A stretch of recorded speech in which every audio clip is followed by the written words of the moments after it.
кыргыз фильм жана ошондой эле жалпы тарых кинолорду тарткандарга айтарыбыз. Мына азыр жеңи жок дегенде кино чыгып атат, бул жакта сүрөттөрүн коюп коем. Муруту жок, сакалы жок, билбейм кандай корейлердин актерлорундай кылып туура эмес да.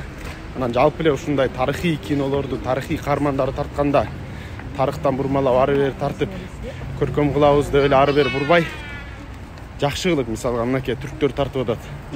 Ошол сыяктуу кылып мындай бир элге дух бере тургандай кылып чыгарсаңыздар, мелодрама кылып жанагындай башкача кылып салбай. Анткени жеңи жок атабыз кандай экенин билебиз да. Анан ал маалыматты деле кээ бир туура эмес уюмдар ары бери бурмалабай.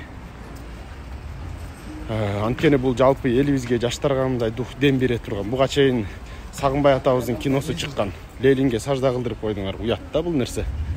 Тарыхты эл билет да. Тем более ошол СССР учурунда Сагынбай атабыздын манасын бир топ кысып антип мүткөндөрү да бар. Сарскийлер келгенге чейин ата бабам ыймандуу болгон. Кечеги репрессия болуп кеткен ата бабаларыбыз деле ыймандуу болгон. Дал ошондой өзүнүн чыныгы кармандыгын, чыныгы баатырдыгын көрсөтүп чагылдыра турган болсоңуздар, жаштарыбызга бир топ дем болот да.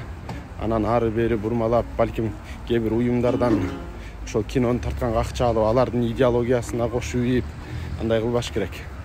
Бул деген мындай бир элдин маданияттын чоң бир баалуулук да. Анан ушундай бир тарыхый кинолорго кылдат карап, жакшы кылып чыгарыш керек. Ошол берки жеңи жок атабыздын киносун тартып аткандардын кайсы бир менеджери бирөө жарымы жазган мага.